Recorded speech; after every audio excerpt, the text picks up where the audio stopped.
भारत और खबर, हर खबर पर हमारी नजर। जहां से अच्छा जो कविता सुनाई गई वो अधूरी है, दो पंक्ति उसकी हम भी सुना दे रहे हैं कि ए आब रूद गंगा वो दिन है याद तुझको उतरा तेरे किनारे जब कारवां हमारा। श्रीमन, जैसा कि हमने महामहिम राज्यपाल के अभिभाषण में कहा था कि प्रभु श्री राम की चर्चा सर्वाधिक हुई, बहुत अच्छी बात है। डॉक्टर लोहिया को मानने वाले लोग भी ये मानेंगे कि डॉक्टर लोहिया ने जन सामान्य को भगवान श्री राम के आदर्शों पर चलने की प्रेरणा देने के उद्देश्य से प्रतिवर्ष रामायण मेले का आयोजन किया करते थे। डॉक्टर लोहिया का ही एक ये बयान था कि बाबर, गजनी, गोरी, औरंगजेब लुटेरे थे, रसखान और रहीम हमारे पूर्वज। श्रीमन, ये बात यहाँ पे इसलिए कहना आवश्यक हो रही है कि पिछले दिनों, कई दिनों से हम देख रहे हैं कि माहौल बिगाड़ने का प्रयास हो रहा है। हल्द्वानी तक का उदाहरण दिया गया इस हाउस में।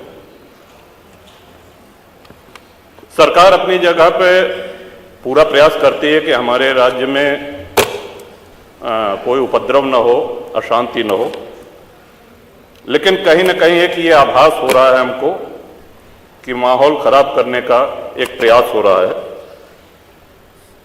बात की गई श्री राम जन्मभूमि की, साक्षात भगवान श्री राम ने अवतार लिया। काशी नगरी जो भगवान शिव के त्रिशूल पे टिकी हुई है, जा सुनाम बल शंकर काशी देत सबहि संगति अविनाशी, और भगवान श्री कृष्ण की जन्मभूमि। श्रीमान, स्पष्ट है ये दीवाल के ऊपर शिखर तोड़ करके गुंबद बना देने से ये गंगा जमुनी तहजीब नहीं होती। वो हमारा आक्रांताओं द्वारा तोड़ा गया है।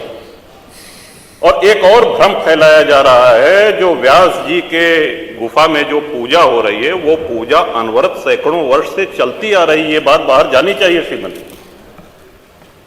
अनवरत सैकड़ों वर्ष से, इस पे सन 93 में स्थानीय प्रशासन ने रोक लगाया, किसी न्यायालय ने रोक नहीं लगाया इसकी पूजा पे।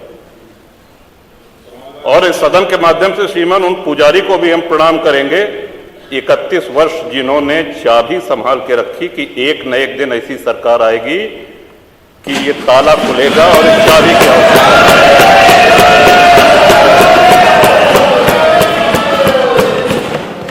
अल्लामा इकबाल, फिर वही होता है कि आधा अधूरा बोल दिए जो है पूरा बोलना चाहिए। अल्लामा इकबाल पहले वो व्यक्ति थे जिन्होंने कहा कि हिंदू और मुसलमान एक साथ नहीं रह सकते। पाकिस्तान के आइडियोलॉजिकल फादर, इसने कहा कि मुस्लिमों को अलग देश चाहिए। जिन्ना को रास्ता बताने वाले, जिन्ना को उकसाने वाले, और पाकिस्तान के पक्ष में भारत के मुसलमानों ने वोटिंग करी जिसमें 98% लोगों ने कहा कि हिंदू और मुस्लिम साथ साथ नहीं रह सकते। इस बात पे लेकर के बंटवारा हुआ और सारे जहां से अच्छा जो कविता सुनाई गई वो अधूरी है। दो पंक्ति उसकी हम भी सुना दे रहे हैं कि ए आब रूद गंगा वो दिन है याद तुझको उतरा तेरे किनारे जब कारवां हमारा। कि गंगा के वो मैदान तुमको याद है जब हमारा कारवां उधर से आक्रांताओं का कारवां आया था। ए आब रूद गंगा वो दिन है याद तुझको उतरा तेरे किनारे जब कारवां हमारा।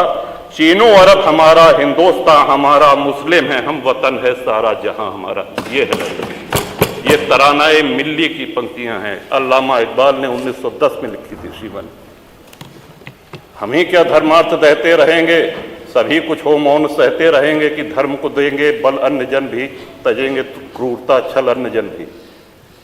श्रीमान, हिंदू तो सर्वसमावेशी है, किसको आश्रय नहीं मिला, किसको आसरा नहीं मिला। यहां पे जो भी संकट में आया उसको हमने अपनाया। कभी किसी हिंदू ने नहीं कहा कि हम मुसलमान के साथ नहीं रह सकते। उल्टा जब बंटवारा हुआ, धर्म के आधार पर हुआ, पाकिस्तान बना, जो मुस्लिम वहां जा रहे थे हिंदुओं ने उनको रोकने का काम किया कि आप रहिए हमारे साथ, भाई भाई बन के रहिए। इस संवेदनशीलता को रसखान जी, अब्दुल रहीम खान खाना, इनके आदर्शों पे चलेंगे तब अच्छा वातावरण, अच्छा माहौल बनेगा। अगर बाबर और औरंगजेब की अनुसरण करेंगे, उनका अनुकरण करेंगे, तब तो शांति की कोई गारंटी नहीं। मैं फिर से पुनः बधाई देता हूं इस बजट का समर्थन करता हूं और माननीय योगी जी की सरकार को बधाई देता हूं। और ये हम लोगों का सौभाग्य है, इस पीढ़ी का सौभाग्य है कि अपने जीवन काल में भगवान श्री राम के भव्य मंदिर का और मेरा ये भी मानना है कि आदि शंकराचार्य के बाद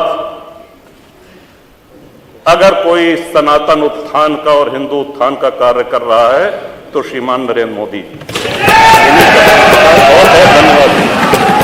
माननीय मुख्यमंत्री